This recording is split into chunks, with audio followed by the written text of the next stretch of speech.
तो संविधान ही तो हमें अधिकार देता है कि हम कुरान को माने। संविधान ने ही तो हमें ये अधिकार दिया है। हमारे जो भारत का संविधान है, जो हमारे बाबा साहब ने बनाया है वही तो हमें ये अधिकार देता है कि हम कुरान को भी माने, गीता को भी माने,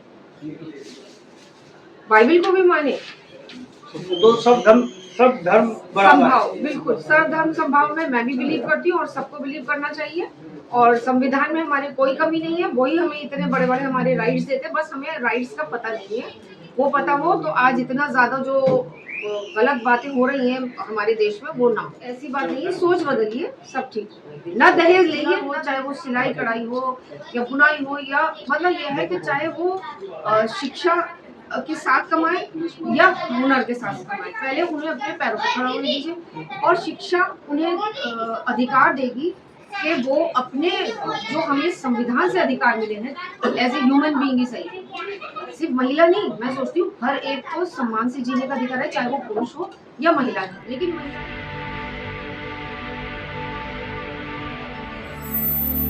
मेवाला और आप देख रहे हैं बहुजन समय।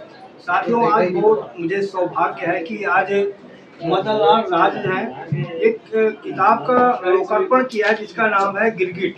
तो उस गिरगिट में हमारे साथ मैडम बैठी है सलीमा जी। इनसे समझूंगा कि आखिर जो आपने गिरगिट देखा बुक का यहाँ पर इसका लोकार्पण हुआ, तो आप यहाँ पर बहुत सारे कवि आए, उन कवियों का आपने क्या अवलोकन किया, आपको क्या सीख मिली, और आने वाले समय में क्या जो महिलाएं हैं जो अंधविश्वास पाखंड में अशिक्षित बनी है, तो कैसे महिलाएं को जागृत आप करेंगे अपने मुखारबिन से महिलाओं को समझाने के लिए कोशिश करें।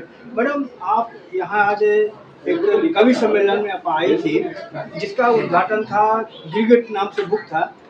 आज कवियों का सुन करके क्या आपको महसूस हुआ? पहले तो जय भीम। कवि तो हम वही हैं हमारे जो हमारे हर गोष्ठी में मिलते हैं, सभी बहुत ही ज़्यादा ब्रिलियंट हैं, बहुत एक्टिव हैं और एक नई धारा के कवि हैं, जो वो धारा जो कि आज हमारे देश को जिनकी बहुत ज़रूरत है, जो प्रगतिशील है, जो समानता में बिलीव करते हैं, जो संविधान में बिलीव करते हैं, हम सब वही हैं। और हम एक ही विचारधारा के लोग हैं जो हम आज यहाँ इकट्ठे हुए हैं श्री मदन लाल जी की गिरगिट कविता का लोकार्पण करने के लिए। जी मैडम, जैसा कि समाज में मैं देखता हूँ कि पुरुष वर्ग जो है महिलाओं पर हावी है, उनको गुलाम बना के रखता है। तो आप जैसे महिलाएं हैं, कैसे अपने अधिकार को प्राप्त करेंगे, कैसे आप अपने आप को महसूस करेंगे कि हम इस देश में हम भी मूल निवासी, हम भी अधिकार रखते हैं। बहुत से महिलाएं जो अपने अधिकार को नहीं समझती। क्या जो महिलाएं हैं जाते पूजा पाठ किसी भगवान अल्लाह के जाके कहते हैं कि हमको अधिकार मिल जाएगा, सुरक्षा मिल जाएगा, क्या वहाँ मिलेगा? कैसे आप उनको समझाएंगे महिलाओं को? देखिए, बड़ा सबसे पहले आपने बात की है महिलाओं के अधिकार की। जी, किसी के भी अधिकार को समझने के लिए मैं सोचती हूँ कि शिक्षा का सबसे बड़ा योगदान है। पहले तो हम सब अपने घरों में, जो भी हम अपने घरों में हैं, जो महिलाओं की शिक्षा पे खास तौर से आप और कीजिए, उनको पढ़ाइए लिखाइए और उनको अपने पैरों पे खड़े होने दीजिए। उनको इतना अधिकार दीजिए, सिर्फ पढ़ा लिखा के उनकी शादी नहीं कर दीजिए कि भाई ये लड़की है हमारी, ये पास है और इसका एक मैच चाहिए, इसीलिए नहीं, उनको अपने पैरों पे खड़ा कीजिए।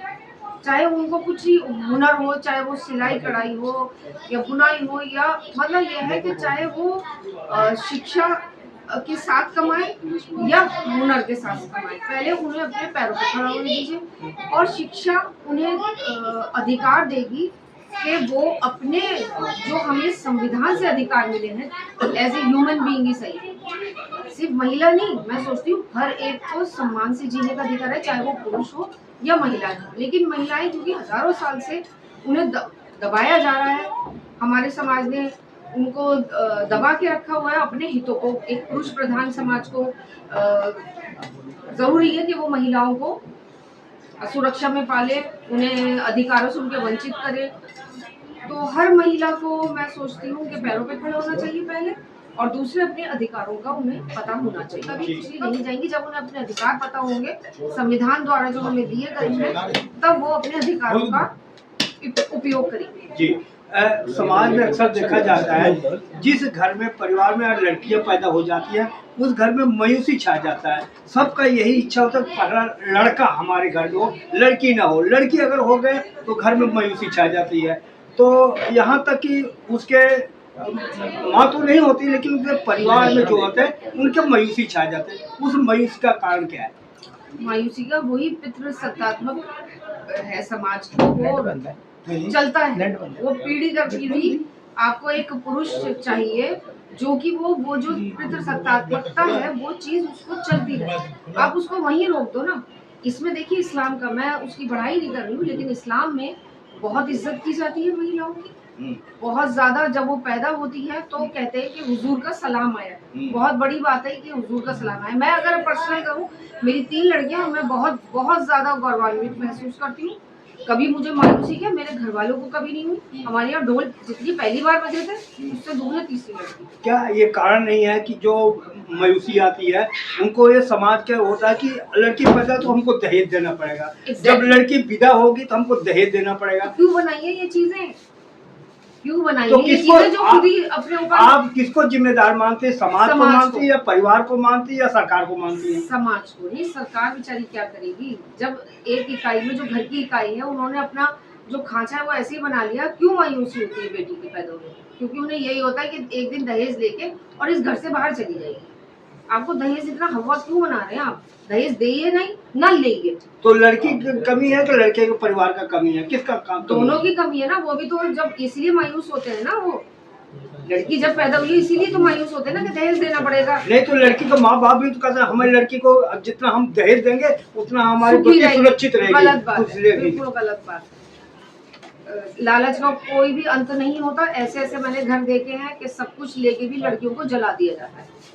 ऐसी बात नहीं है, सोच बदलिए, सब ठीक ना। दहेज लेइए ना। तो इसके लिए क्या समाज में, क्या आने वाले समय में लगता है कि परिवर्तन होगा, समाज जागरूक हो? जो महिलाएं खुद कह दे कि अगर कोई लड़की है, अगर वो ये कह दे कि अगर कोई दहेज वाला आएगा तो हम उसके यहाँ शादी न करेंगे। ये बहुत ही अच्छी सोच है। मैं फिर यहाँ पर्सनल लाऊंगी। मेरी बीच वाली बच्ची है जो सीए है, उसने साफ मना कर दिया कोई भी रिश्ता आप ऐसा आएगा जो दहेज आप लेने देने की बात की। इवन मैं खाना भी नहीं, वो तो बच्ची ये कह रही है और मैं बहुत बहुत प्राउड फील करती हूँ। मैं कहती हूँ बेटा ये है, ये चीज ले जाना, वो नहीं कहेंगे एक सुई भी नहीं लेके जाऊंगी।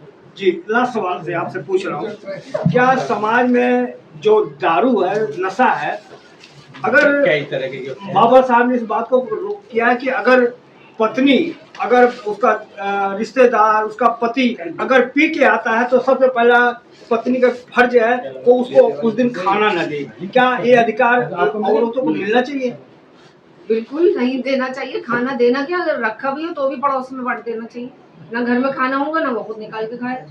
पीता है भाई, अब तो पीने से पेट भर। तो साथियों, बड़ी बात कही मैडम ने। आप लोग इनकी बात से, और जो समाज में, अगर समाज में परिवर्तन चाहते हैं, अगर हमारी लड़कियां जो उनको अपने पैरों पर खड़ा होना चाहते हैं, समाज को बदलना चाहते हैं, आपको, हमको, सबको अपनी अपनी जिम्मेदारी लेना पड़ेगा। महिलाओं को इतना जागृत कीजिए कि दहेज प्रथा महिलाओं की तरफ से ये हो। अच्छा, एक चीज और थोड़ा आपसे समझाओ कि अगर जो महिलाएं की तरफ से दहेज दिया जाता है, अगर ये प्रथा चालू बना दिया जाए कि लड़के वाले दहेज दें तब शादी होगा, ऐसा हो सकता है? क्यों नहीं होता है? शायद आपको पता नहीं, इस्लाम में यही है कि लड़के को पूरा घर सेट करके देना पड़ता है। ये वही लड़के का दहेज है। जो यूएई की जितनी कंट्रीज में, वहाँ पहले लड़का देखेगा उसकी कमाई क्या है, पूरा घर इस तरह से सेट करके देगा। मैं फर्नीचर और जितनी सारी चीजें अप्लायंसेज होती है, तब लड़की वाले उन्हें आएंगे, देखेंगे, पसंद आएगा तो करेंगे। मेहर के रूप और मेहर नहीं, मेहर का रूप नहीं, मेहर की रकम अलग होती है, वो अलग होती है। अच्छा। तो इतना ज्यादा हमारा राइट्स दिए, वही वाली बात है कि हमें पता नहीं है। सर, लास्ट सवाल आपसे, क्या जो मुस्लिम समाज है वो संविधान को मानता है, कुरान को मानता है?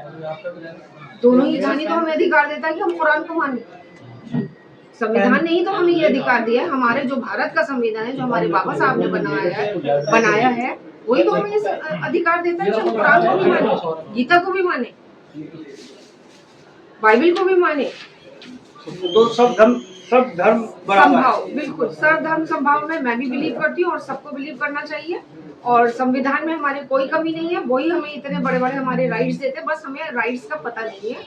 वो पता हो तो आज इतना ज्यादा जो गलत बातें हो रही हैं हमारे देश में वो ना हो। तो ये मैडम सलीमा जी थे, कैसी रही बातचीत और हमारा प्रयास कैसा लगा, आप प्रतिक्रिया में जो होते हैं आप क्या सोचते हैं कमेंट में जरूर लिखें, और आप कहाँ से देख रहे हैं ये भी कमेंट में लिखेंगे। अगर हमारे चैनल पर नए हैं हमारे चैनल को सब्सक्राइब करें, लाइक करें, कमेंट करें। जय भीम, जय भारत, बहुजन समाज, दिल्ली।